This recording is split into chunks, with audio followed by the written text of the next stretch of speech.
Bonjour à tous et bienvenue dans Be My Guest. Aujourd'hui, je vous emmène au pavillon d'Armenonville où se tient la Convention nationale des agents Citroën pour vous parler d'un projet complètement fou, la Croisière verte, un projet initié par l'entrepreneur et ex-pilote de rallye Éric Vigouroux pour commémorer les 100 ans de la Croisière noire.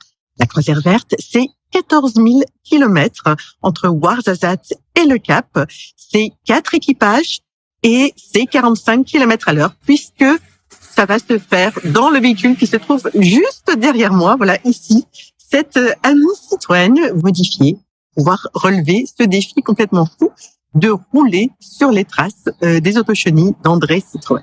Je vous propose de rencontrer l'initiateur de ce projet et ex-pilote de rallye Éric Vigouroux qui va nous parler de la genèse de la Croisière verte, des défis qu'il a dû relever et de ceux qui l'attendent. Bonjour Éric. Bonjour Stéphanie. Ravi de vous accueillir dans Be My Guest. Merci.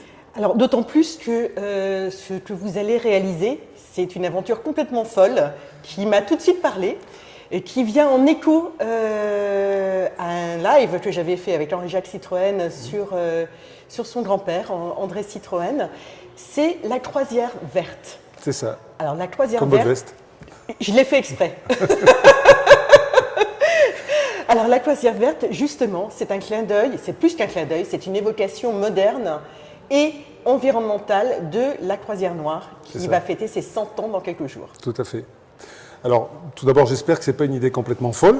On sera vite fixé. Ah bah, quand on verra la voiture, certains vont en douter. Mais...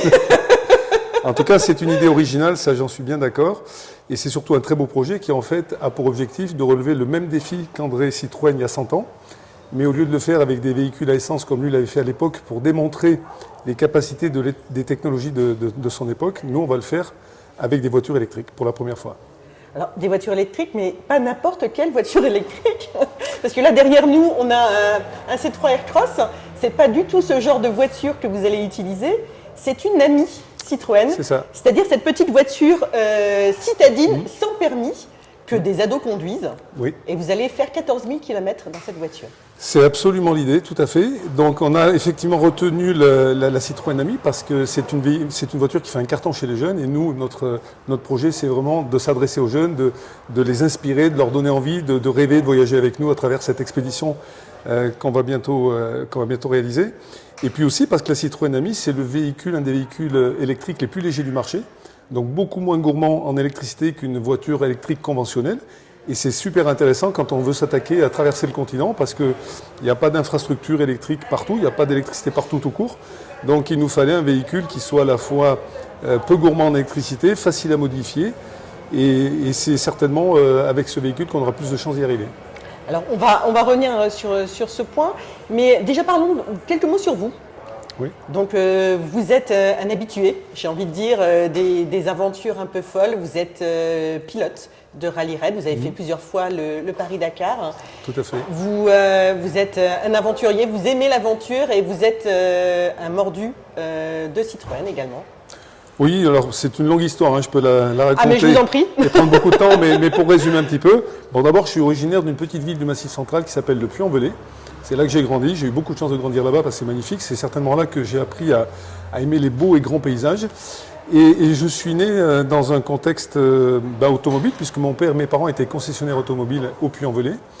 Et je me souviens, pour faire le lien... Alors, pas Citroën, mon père a fait sa formation de mécanicien chez Citroën, il était devenu le spécialisé de chevaux sur le bassin du Puy-en-Velay. Mon grand-père a travaillé chez André Citroën dans sa succursale de Lyon en 1929. Mon père a retrouvé un certificat de travail. Donc voilà le lien, on va dire, familial avec la marque Citroën. Après, mon père est devenu concessionnaire d'autres marques. Et moi, donc voilà, j'ai grandi dans ce domaine-là. Et pour faire le lien avec le Paris-Dakar, je devais avoir 12-13 ans quand le premier Paris-Dakar est apparu à la télé. Et quand j'ai vu ces aventuriers partir à l'assaut du désert avec des machines incroyables, c'était la première fois qu'on voyait des images d'Afrique comme ça. Moi, ça a été une révélation. Et je me suis dit, ça c'est cool et je veux le faire un jour. Et ça ne m'a jamais lâché. Et c'est pour ça qu'après, en démarrant ma vie professionnelle à Paris, je suis monté à Paris, j'avais une vingtaine d'années. J'ai démarré mon entreprise, j'ai réussi à créer les conditions assez rapidement pour pouvoir faire mon premier rallye raid, qui était un rallye Tunisie sur un quad. Et c'était déjà un véhicule très original à l'époque, puisque aucun concurrent n'avait terminé un rallye raid sur un quad. Donc j'ai fait ça, et puis après j'ai poursuivi plutôt avec 4 Dakar en quad également, de 97 à 2000. Alors ça fait 2 ans que vous travaillez sur le projet de la croisière verte. Vous allez réaliser ce défi avec 3 autres pilotes Tout à fait. que vous connaissez bien. Des conducteurs, c'est même pas des... On n'est même pas vraiment des pilotes quand on conduit une amie à 45 km/h. Mais en tout cas, des vrais amis, des gens très expérimentés, des experts chacun dans leur domaine, qui vont conduire avec moi ces 4 amis. Parce que c'est vraiment un grand voyage qu'on va faire à un rythme volontairement relativement lent, mais qui sera quand même 2 fois... Forcément relativement lent de toute façon, parce que c'est du 45 km/h. C'est ça, mais c'est quand même 2 fois plus vite que les autochéniques d'André Citroën il y a 100 ans. Donc on se fait une raison. Tout est relatif. Mais bon, du coup, vous avez plusieurs projets. C'est comme André Citroën à l'époque, vous avez pour ambition de rencontrer les populations locales.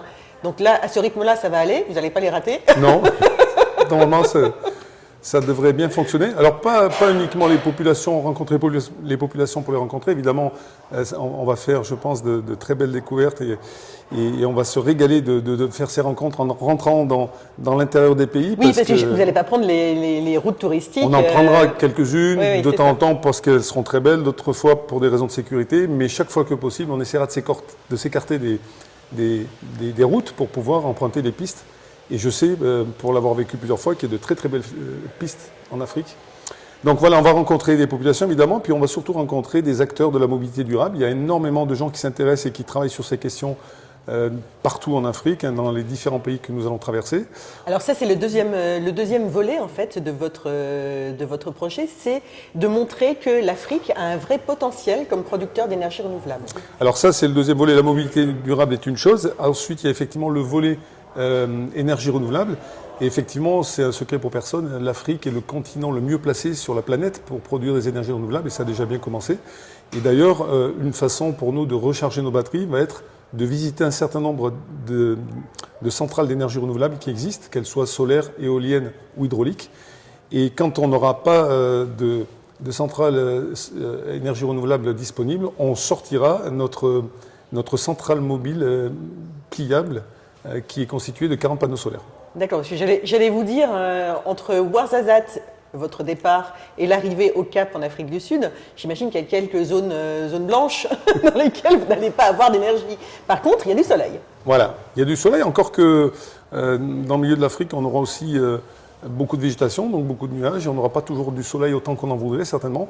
C'est un petit peu comme une course au grand large, des fois il y a du vent, des fois il y en a moins, on avance plus ou moins vite en fonction des conditions. Donc on sera quand même capable de se recharger sur le réseau si vraiment il le fallait, si pendant une période trop longue, on ne trouvait pas de source d'énergie renouvelable ou s'il n'y avait pas assez de soleil. Nos voitures seront capables de se charger à n'importe quelle source d'électricité. Mais en tout cas, notre objectif, c'est d'essayer de parcourir l'intégralité de la distance. C'est la vision idéale, 100% de l'énergie renouvelable. On n'y arrivera peut-être pas, mais on n'en sera pas loin. Alors, vous avez mis 2 ans pour préparer ce projet. J'imagine que ça n'a pas été facile de trouver des routes qui soient le moins risquées possible du point de vue géopolitique, j'entends. Oui, alors pour parler rapidement d'itinéraire, moi j'aurais adoré retourner exactement sur les traces de la croisière noire qu'André Citroën avait organisée, d'autant que le livre que j'ai lu, et c'est comme ça d'ailleurs que j'ai eu l'idée de refaire une édition croisière verte en commémoration de la croisière noire, le livre décrit vraiment très très bien tous les endroits qu'ils ont visités, et j'aurais adoré y retourner pour voir comment les choses avaient évolué en 100 ans. Malheureusement, la géopolitique nous l'interdit, c'est un fait. Heureusement, il y a quand même possibilité, toujours aujourd'hui, de traverser le continent africain du nord au sud en empruntant un itinéraire qui passe par l'ouest, essentiellement la façade ouest du continent africain. Mais pour autant, on ne s'interdira pas, comme je vous le disais juste avant, de rentrer dans l'intérieur des pays, sur des pistes, chaque fois que la sécurité nous permettra de le faire. Alors vous allez voyager, je le disais tout à l'heure, à 4, donc 4 pilotes ou conducteurs comme vous voulez, dans 4 amis qui ont été modifiés quand même un tout petit peu parce que bon, voilà, il fallait... En fait, on aborde cette expédition, on essaye vraiment d'être fidèle à l'esprit d'André Citroën. Et la première chose qu'André Citroën a faite quand il a réfléchi à traverser le continent africain pour la première fois avec des automobiles, ça a été de préparer des véhicules spécifiquement pour cette expédition. On fait exactement la même chose.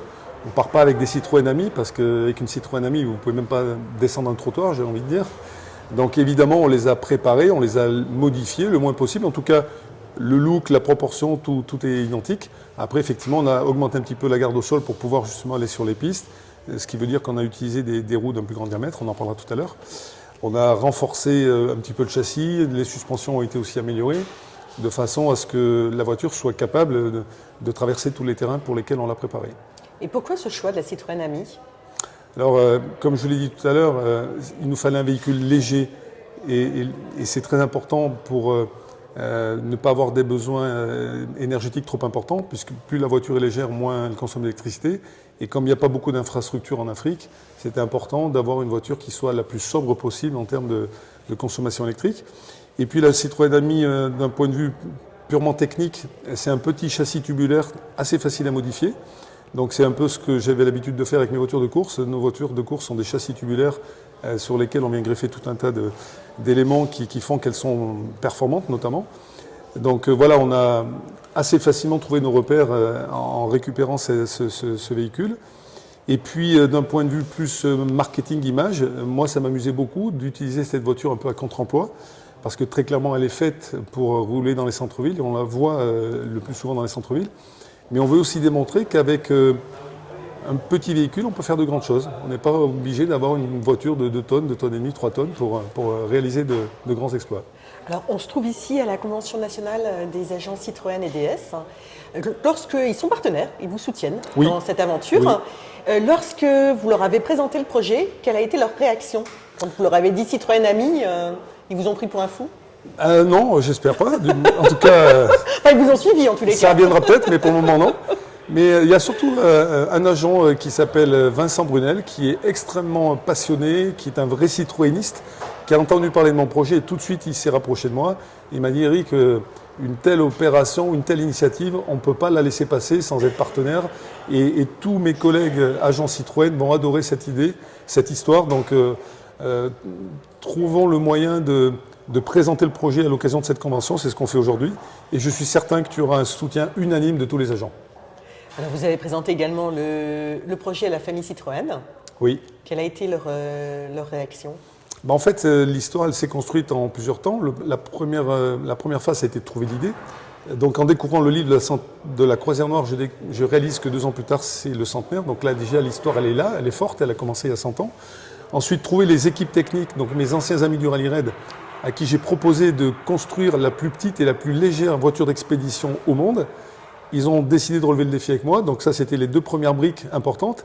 Et la troisième, c'était de trouver la légitimité de porter ce projet, puisque je ne suis pas un descendant Citroën et je ne voulais pas m'accaparer une histoire qui n'était pas la mienne. Donc je me suis mis en charge de rencontrer un représentant de la famille Citroën, en l'occurrence Henri-Jacques Citroën, qui est le membre de la famille qui passe beaucoup de temps, beaucoup d'énergie à entretenir la mémoire de son illustre grand-père André Citroën, qui d'ailleurs souhaite le faire rentrer au Panthéon et je pense que vraiment toutes les conditions sont réunies.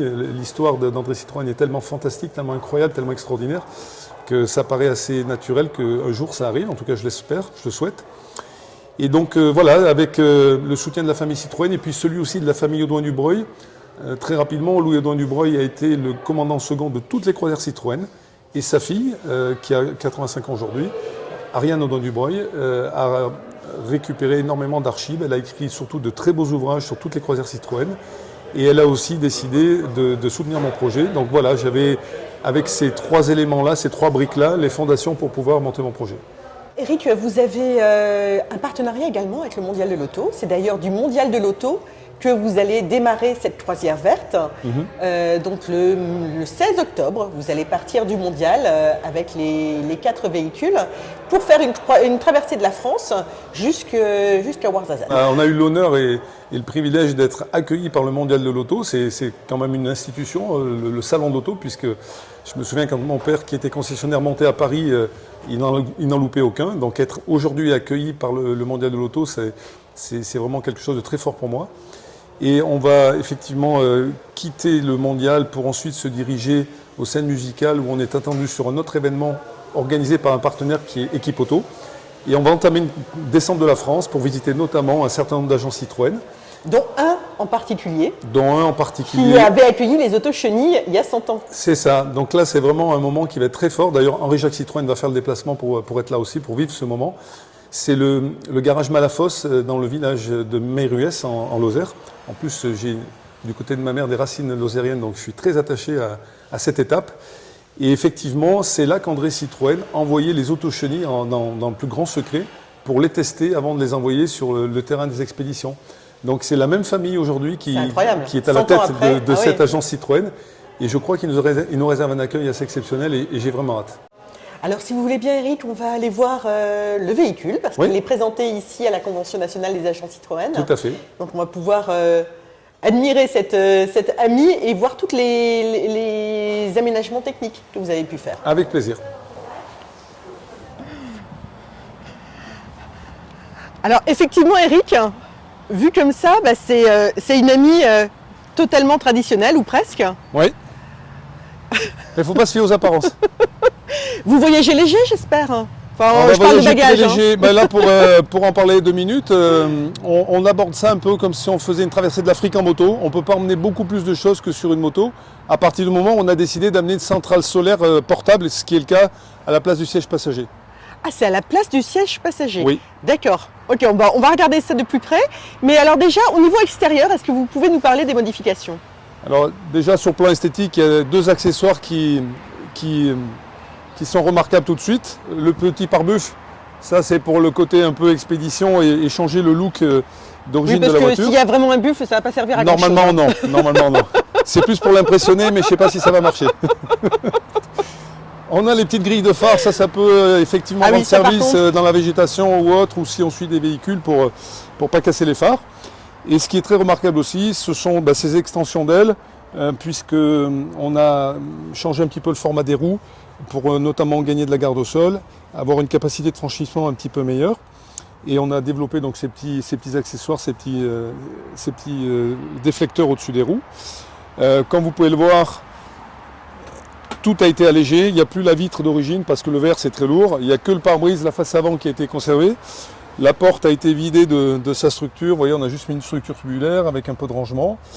On a beaucoup travaillé aussi sur le siège, parce que le siège d'origine de l'Ami, Vous n'auriez pas fait 14 000 km faire plein de trucs, derrière le volant. Mais 14 000 km sur le siège d'origine d'une Ami, je ne l'aurais pas fait. Donc voilà, on a travaillé un petit peu le confort du siège et ça se passe vraiment très très bien, il est très confortable. Bon, vous remarquez qu'on a un pack batterie qui est également installé dans la voiture, qui fait qu'on aura une autonomie qui ira entre 250 et 300 km en fonction des conditions et en fonction de la vitesse à laquelle on roulera. Ah oui, quand même. Voilà. Ah oui, c'est quand même beau par rapport à l'autonomie d'origine. L'autonomie d'origine, c'est 75 km, donc dans le meilleur des cas. Donc c'était pas envisageable de traverser l'Afrique avec une autonomie si faible. Ou alors vous preniez 1 an, mais... Non, mais c'est même plus qu'un an, je pense qu'il aurait fallu. Non, l'idée c'est d'arriver à faire en moyenne 200 km par jour. Et pour ça, il faut qu'on ait la capacité de stocker l'énergie qu'on va produire avec la centrale solaire qui est ici dans ce sac. Alors attendez, on va regarder ça, oui. Ici, vous avez un sac avec un zip. Et à l'intérieur de ce sac, qui a pris la place du passager, on a 40 panneaux solaires qui vont nous permettre de produire 5,6 kW de puissance.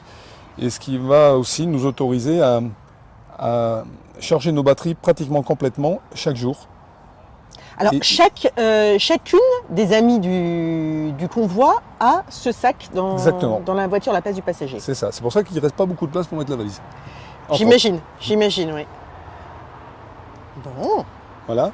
Et donc, la journée type, en fait, on va partir tôt le matin vers 6h30, rouler 3 heures pour faire les 100 premiers kilomètres. Et ensuite, vers 9h30, 10h, on déploie la centrale solaire, les 40 panneaux pour chacune des voitures. Vers 3h30, 4h, on replie tout ça, on aura chargé les batteries et on reroule 3 heures pour refaire 100 km et ça tous les jours dans un, on va dire, un schéma un peu théorique. Après, on aura l'opportunité de se recharger aussi auprès de centrales d'énergie renouvelable. Il y en a beaucoup en Afrique maintenant et c'est celle-là qu'on va aller visiter le plus possible. Et quand les distances seront trop importantes, c'est là où effectivement, soit on utilisera la centrale solaire, soit au pire, s'il n'y a vraiment plus d'autres solutions, on se chargera au réseau électrique sur place. Alors, qui est-ce qui a fait vos modifications sur l'Ami? C'est Citroën ou alors c'est vous en interne? J'aurais aimé travailler avec Citroën sur ce projet-là. On a essayé, malheureusement, pour des raisons qui leur appartiennent, ça n'a pas fonctionné avec la marque Citroën, mais ça n'empêche pas d'avoir le support aujourd'hui des agents et j'en suis vraiment très très fier et très heureux. Après, pour répondre à votre question, on a travaillé avec une société qui s'appelle Vaison Sport. Ce sont des amis que j'ai connus pendant mes années de rallye raid, puisque j'ai fait 20 ans de rallye raid, une quinzaine de Paris-Dakar, et je me suis fait beaucoup de copains. Donc je suis allé les retrouver 10 ans après avoir arrêté ma carrière de rallye raid, de pilote, en leur disant « Est-ce que vous êtes prêts à concevoir avec moi la voiture d'expédition la plus légère et la plus compacte du monde ?» Ils m'ont dit « Ok, ça nous parle, on y va. » Donc voilà, le résultat, vous l'avez ici. C'est une voiture qui est maintenant, je pense, adaptée à traverser l'Afrique. Et elle pèse combien avec les batteries? Elle pèse à peu près 650 kg, ce qui est grosso modo le poids d'une Ami Cargo chargée à bloc, parce que l'Ami Cargo, d'origine, n'a pas de siège passager. Elle est faite pour recevoir du fret, en fait, des colis ou des choses un petit peu lourdes. Donc voilà, on va être à peu près dans ces eaux-là. Et les panneaux photovoltaïques pliables que vous avez dans chaque véhicule, qui est-ce qui les a fabriqués? Alors ça, c'est une société assez high-tech en Hollande. Et j'ai été mis en contact avec eux grâce à Martin Van Piel, qui est un de nos équipiers d'aventure, puisque Martin, avec sa copine, l'année dernière, en 2023, a déjà traversé l'Afrique avec une voiture électrique d'origine, une Skoda d'origine. Et il avait déjà utilisé cette technologie solaire, donc ça m'a beaucoup intéressé. J'ai pris contact avec lui. Il est rentré dans le projet en tant que consultant. Puis à force de travailler en tant que consultant, il se retrouve aujourd'hui avec un volant d'une des 4 Amis. Alors, est-ce que vous avez eu l'occasion de la tester sur une distance assez importante ou pas? Oui, alors on voudrait toujours tester plus, mais on a eu le temps cet été énormément pendant la période de juillet-août. Vous n'êtes pas parti en vacances en famille avec la... Non. En fait, pour le moment, la Citroën Ami que vous avez là, elle a fait beaucoup de kilomètres dans le Massif central, ma région d'origine. On l'a mise un peu dans toutes les conditions de terrain. On a traversé des gués, des bourbiers. On a escaladé des petites choses. Mais très clairement, ce n'est pas une voiture faite pour faire du gros franchissement. C'est vraiment une voiture qu'on veut mettre sur des pistes qui sont en relativement bon état. Il n'est pas question de traverser des cordons de dune avec une Citroën Ami, même transformée pour la croisière verte. Non, mais j'imagine que dans le Massif central, avec la montagne, les côtes, etc., ça vous a permis quand même de tester la batterie. Oui, on a pu l'amener dans ses limites, qu'on trouve assez rapidement d'ailleurs. Hein. Encore une fois, ce n'est pas une voiture de course, ce n'est pas une voiture très performante. Mais quand on fait la comparaison avec une Citroën Ami d'origine et la version que vous avez ici, il y a quand même une marge assez importante dans sa capacité à sortir de la route, du goudron. Donc voilà, c'est tout ce qu'on s'est attaché à faire et je pense que l'objectif est atteint. On peut vraiment aller sur les pistes avec cette voiture. Alors là, vous commémorez les 100 ans de la croisière noire. Prochaine étape, les 100 ans de la croisière jaune? Alors moi, j'aimerais bien, ma femme un peu moins. J'ai déjà réussi à lui faire accepter, je la remercie à cette occasion d'ailleurs, de me laisser partir pour la croisière noire parce que c'était pas facile pour elle. J'ai arrêté le rallye raid il y a 10 ans, ça fait 10 ans que j'ai plus fait aucune aventure. Donc revenir avec un projet comme ça, c'était pas évident. Mais bon, comme je l'ai dit à mon épouse, j'espère que pendant ces 10 ans, j'ai accumulé des crédits qui me permettent de partir 3 mois sur la croisière verte. Et vous avez des enfants? J'ai 4 enfants, 2 grandes qui ont bientôt 27 et 24 ans, qui m'ont connu à l'époque où j'étais pilote de rallye raid, et puis les 2 derniers qui m'ont vu terminer ma carrière de rallye raid, et qui vont me voir partir sur cette aventure. Ils ont 11 et 13 ans. Et ils en pensent quoi? Alors ils adorent, ils sont vraiment fans, Ouais. ils sont fans de la Citroën Ami parce qu'ils savent qu'à 14 ans ils vont pouvoir la conduire, donc ils sont très motivés pour ça. Et je pense qu'ils sont quand même sensibles aux valeurs et aux messages que l'on va véhiculer avec nous, puisqu'il va être question de mobilité durable, d'énergie renouvelable, de protection de l'environnement. Donc voilà, ce sont des thèmes qui sont vraiment universels, dans lesquels les jeunes sont vraiment très impliqués aujourd'hui. Ils étaient familiers avec la croisière noire? Non, c'est moi qui leur ai fait découvrir la croisière noire. D'ailleurs, moi-même, je l'avais un petit peu oublié. J'avais plus à l'esprit la croisière jaune dont mon père m'avait souvent parlé. Et c'est un peu par hasard que je suis retombé sur ce vieux livre de la croisière noire. Je suis rentré dans ce récit qui m'a complètement fasciné parce que je savais juste qu'elle avait eu lieu, mais je ne connaissais pas du tout les détails. Et franchement, c'est un récit qui est incroyable. Ce que ces hommes-là ont vécu, ce qu'ils ont traversé en 1924 avec leurs 8 autochenilles, en partir dans l'inconnu, traverser cet immense continent sur lequel il n'y avait aucune piste carrossable, aucun pont pour traverser les fleuves. Ils partaient dans l'inconnu total. Alors là, pour le coup, ils étaient presque un peu fous, mais grâce au génie d'André Citroën, qui était un grand visionnaire. Et ils ont réussi un exploit incroyable qui a fait le tour du monde, qui a fait briller la France dans le monde entier. Et tout ça est vraiment très, très inspirant pour moi en tant qu'organisateur de la croisière verte. Écoutez, je vous souhaite qu'on dise la même chose de la croisière verte dans 100 ans. Écoutez, c'est tout le mal que je me souhaite aussi. En tous les cas, bravo pour ce superbe projet très inspirant. Merci. Et je suis fan et je vais suivre vos aventures là pendant les 3 mois que va durer la croisière. En espérant que ça dure que 3 mois. Merci beaucoup. Merci Eric. Merci.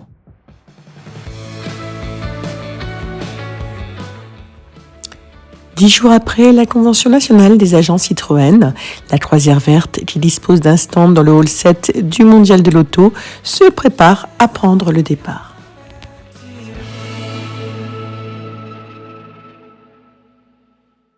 Avec sa copine qui est ici, Rinske.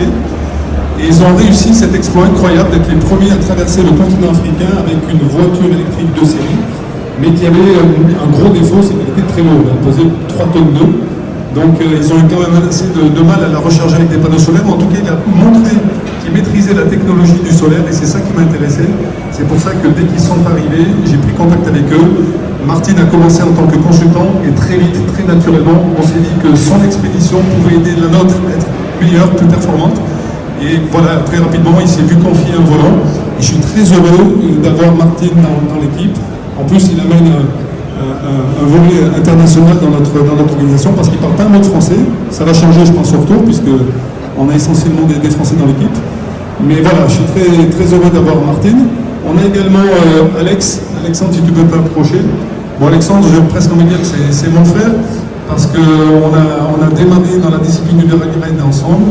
On a eu des expériences qui sont très difficiles à raconter tellement elles étaient fortes au cours de ces 20 années. Donc voilà, je suis vraiment très heureux, très fier de l'avoir avec moi. Et puis surtout, il est là parce qu'il a des compétences incroyables en tant que navigateur. Il est navigateur professionnel en rallye raid. Et c'est un mécanicien hors pair, il parle plusieurs langues, enfin il a toutes les qualités. Et humainement, c'est un garçon que j'aime beaucoup. Voilà, c'est pour ça que c'est mon meilleur pote. Et évidemment, je ne veux pas oublier, je dirais même que j'ai gardé payant pour la fin, en présentant Antonia de Wassa, qui est également une vieille connaissance du rallye raid. Elle a été longtemps copilote professionnelle également. Et le bras droit de grands organisateurs comme René Medj, qui est une légende du Dakar, qui a organisé lui-même de très grands rallye raid, plutôt en Europe de l'Est, en Russie, même en Chine. Donc c'est comme ça qu'on s'est connus. Il était une pro de la logistique, de la sécurité. Et c'est exactement le rôle qu'elle va tenir dans notre organisation. Voilà pour l'équipe. Oui, cette fois on y est. Ça fait 2 ans que je bosse sur le projet. Et honnêtement, j'ai un peu de mal à réaliser que c'est aujourd'hui. C'est maintenant le grand départ. Donc voilà, les 4 voitures sont alignées. On a réussi ça au moins.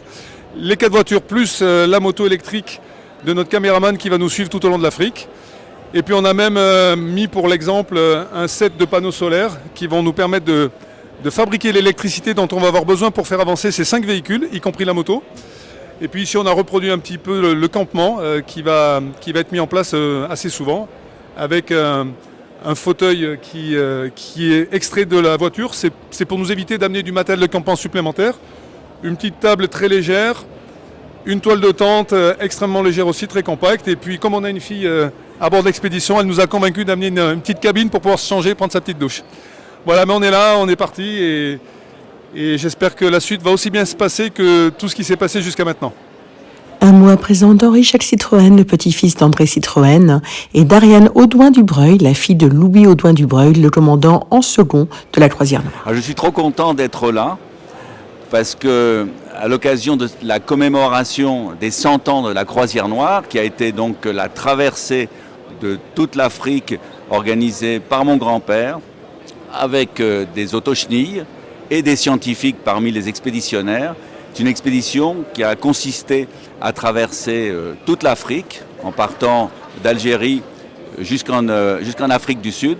Donc l'idée était d'ouvrir des voies de communication en Afrique, de rencontrer les populations que souvent personne ne connaissait, donc pour se rapprocher des habitants africains, et évidemment aussi pour montrer que les voitures Citroën étaient fiables et que les autochenilles, les ancêtres des voitures tout-terrain, pouvaient passer partout.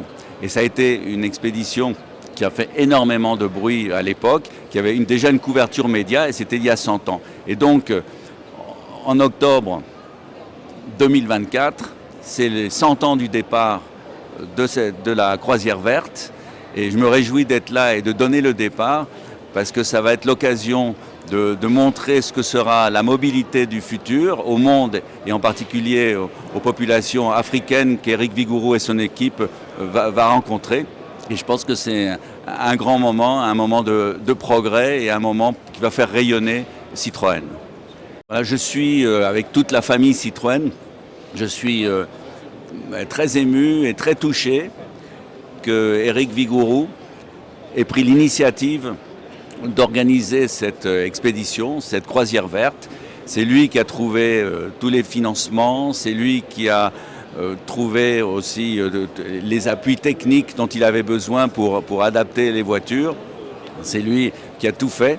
Et donc je lui souhaite vraiment bonne route, et on va suivre de près la marche de cette croisière qui commémore un grand moment de l'histoire de mon grand-père. Écoutez, je suis très émue de me retrouver au salon et d'évoquer effectivement la croisière noire que mon père a dirigée il y a bien longtemps sur 24-25, 1924-25. Et voilà, j'ai gardé la mémoire vivante, j'ai écrit et je tiens toujours mes archives à disposition de ceux qui viennent les consulter. Voilà, je crois qu'il y a un devoir de mémoire à faire. Je suis très heureuse d'être dans ce salon aujourd'hui, vraiment. Le groupement national des agents Citroën est partenaire de la croisière verte. Denis Baeza, président du GNAC, nous parle de sa rencontre avec Éric Vigourou et du petit supplément d'âme de Citroën. J'ai eu le plaisir de rencontrer Éric Vigourou le 5 octobre à notre convention nationale et les 40 ans du groupement. Il a passé la journée avec nous pour la présentation de la croisière verte et rendre hommage à cette magnifique aventure. Et à l'issue de la journée, Éric est venu me voir, c'était la première fois qu'on se voyait, hein. Il vient me voir et il me dit: écoute Denis, j'ai passé une super journée, c'était un super moment, et surtout ce que j'ai ressenti, c'est qu'il y a une âme dans ce groupement, il y a une âme au sein des agents Citroën. J'ai vu des gens qui sont heureux d'être ensemble, qui sont heureux de ce que vous représentez, et je crois qu'on peut dire, on peut rajouter, en tout cas c'est ce que nous on pense, les agents Citroën, c'est qu'il y a une âme chez Citroën. On a plaisir à rencontrer les gens qui portent le nom Citroën, à voir les vieilles voitures Citroën comme les plus récentes, à parler de l'image de Citroën. Et sans coup faire rire, je pense que ça n'existe pas plus, pas aussi bien en tout cas que chez nous que dans d'autres réseaux. C'est chez Citroën qu'on trouve cette âme-là. Je vous propose à présent de rencontrer Antonia de Roissard, la seule femme de l'expédition. Moi, je m'appelle Antonia de Roissard. Je connais Éric Vigourou depuis 25 ans, je pense, parce que j'ai travaillé dans ma jeunesse avec René Medge. Je travaillais pour l'organisation des rallyes de René Medge où Éric était concurrent. J'étais aussi copilote professionnel chez Volkswagen. Donc j'ai été concurrente d'Éric. Et je suis en fait spécialiste dans l'organisation des événements itinérants un peu hors normes. Puisque j'ai organisé il y a 10 ans un tour du monde pour Daimler pour les 125 ans de Mercedes-Benz avec des véhicules hydrogène.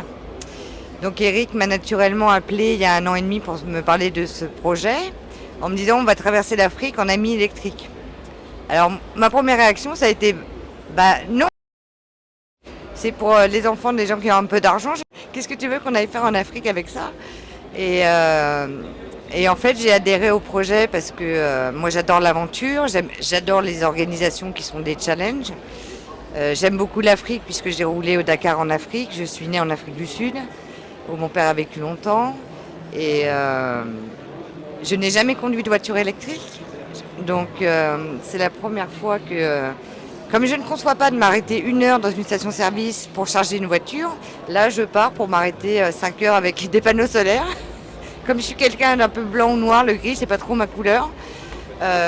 J'aime bien les extrêmes.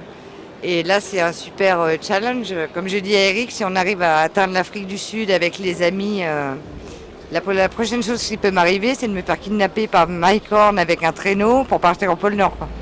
Parce que là c'est vraiment improbable et Et le concept est super. L'AMI, de toute façon, a un capital sympathie qui est top. On a une équipe qui est top parce que je suis aussi très amie avec Alexandre Vinoc, qui était le copilote d'Eric, qui était aussi un de mes très bons amis depuis 20 ans. Donc on part entre amis, en amis. On va découvrir Martine, qui est le spécialiste du solaire aussi, Claudio, qui est un super caméraman. Donc je pense qu'on fait une super petite troupe. Et moi, je m'occupe sur cette expédition de toute l'organisation, la logistique, la sécurité, les relations avec les pays. Et pour l'instant, ça se passe bien. On va se raccorder juste avant le départ à Nour-Ouarzazate, qui est la plus grande centrale solaire du monde, qui fait un quart de la France, pour les plus petites voitures du monde. Donc déjà, l'accueil au Maroc est fantastique et les contacts que j'ai dans les autres pays se passent très bien. Donc on nous attend. Ils sont tous fans. Tout le monde est fan.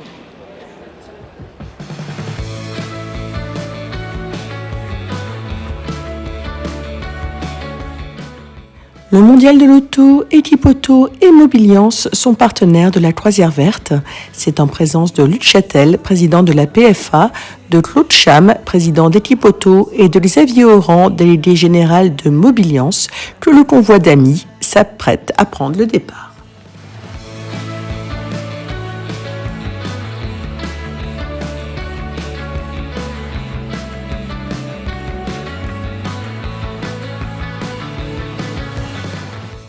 Première étape, le garage Malafosse à Méruès en Lozère, celui-là même qui avait accueilli les autochenilles d'André Citroën il y a 100 ans.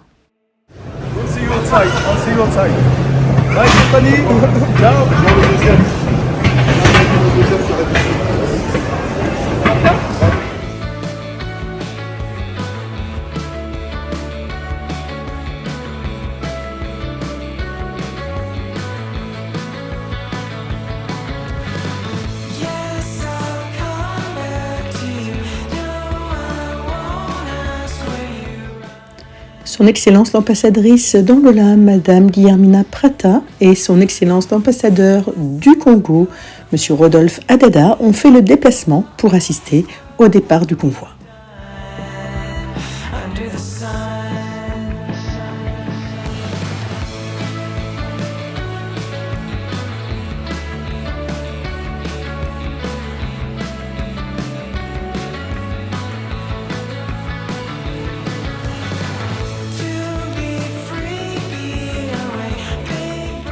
Et c'est Henri-Jacques Citroën qui donne le départ de la Croisière Verte.